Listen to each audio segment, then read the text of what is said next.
मेरा ये मानना है, एक बहुत बड़ा वर्ग हमारा हिमाचल के युवाओं का आउटसोर्स पर लगा हुआ है। इस दृष्टिगत से हमारी सरकार ने इस बार हमने बजट में ये प्रावधान किया कि जब तक कोई उनके लिए कोई ऐसी नीति नहीं बन जाती तब तक हमने इनको 750 रुपया हमारी सरकार ने इस बार बजट में उनका मानदेय बढ़ाया, क्योंकि अभी हमारी सरकार को बने 100 दिन है और इस पर हम विचार कर रहे हैं और आने वाले समय में विस्तृत विचार करने के बाद आगे बढ़ा जाएगा। माननीय मुख्यमंत्री जी ने विस्तृत उत्तर दिया है, परंतु जैसे जल शक्ति विभाग का भी एक प्रश्न था, वहां जो कंपनी ने आउटसोर्स रखे थे उस कंपनी के साथ एग्रीमेंट किया नहीं गया, इसलिए आउटसोर्स कर्मचारी निकाल दिए गए या निकल गए। आज सूचना ऐसी है कि 31 मार्च को जिन कंपनियों के टेंडर अन्य विभागों में भी समय अवधि पूरी कर रहे हैं, उनको भी सरकार शायद ही जो है दोबारा उनके साथ एग्रीमेंट करे।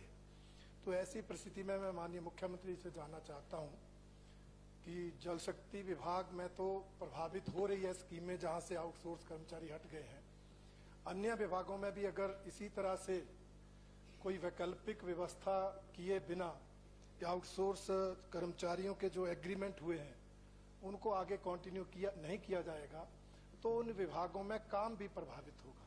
इसलिए मैं माननीय मुख्यमंत्री से पूछना चाहता हूं कि इस तरह जो एग्रीमेंट जिनके समय पूरा हो रहा है तो बिना वैकल्पिक व्यवस्था किए क्या सरकार उनको रद्द नहीं करने का विचार करेगी? माननीय मुख्यमंत्री, since you have given a very exhaustive reply, but this is a very specific query.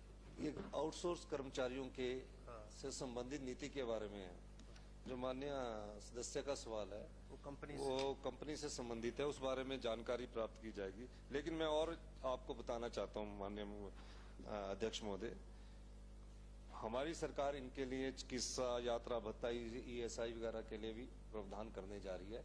जो आपने रणधीर जी ने बोला है, आपने मेरे ध्यान में लाया, लेकिन हम IPH में जो है उनको हम कहेंगे कि हम रेगुलर अपॉइंटमेंट करने जा रहे हैं। तो नेचुरली 5000 पोस्टें हमने IPH डिपार्टमेंट में रेगुलर अपॉइंटमेंट की बजट में घोषणा की है। निकालने की नीति हमारी सरकार की नहीं है। जो भी होगा, जैसे होगा, किसी का टेंडर कॉन्ट्रैक्ट पर रद्द हो जा रहा है तो उसका कॉन्ट्रैक्ट कैसे आगे करना, उस बारे में विचार करेंगे। जो नीति कहती होगी उसके हिसाब से आगे बढ़ेंगे। धन्यवाद। Next question number 2। आउटसोर्स कर्मचारियों को जो मुद्दा है काफी वर्षों से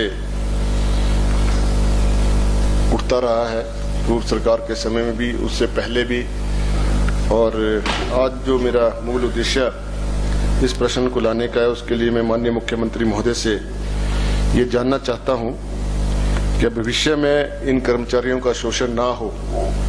क्या सरकार इनके भविष्य के प्रति चिंतित होकर इनके लिए कोई स्पष्ट नीति का निर्माण करेगी?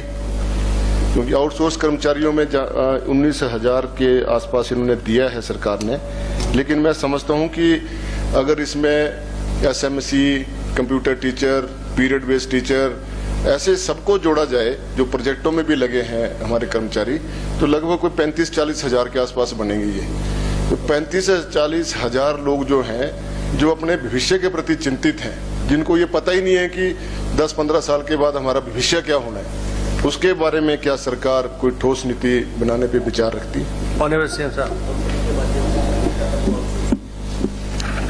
अध्यक्ष महोदय, जो हमारे माननीय सदस्य ने कहा बड़ा गंभीर विषय है और काफी समय से ये सरकार आती है, इन विचारों के लिए मांग उठती है।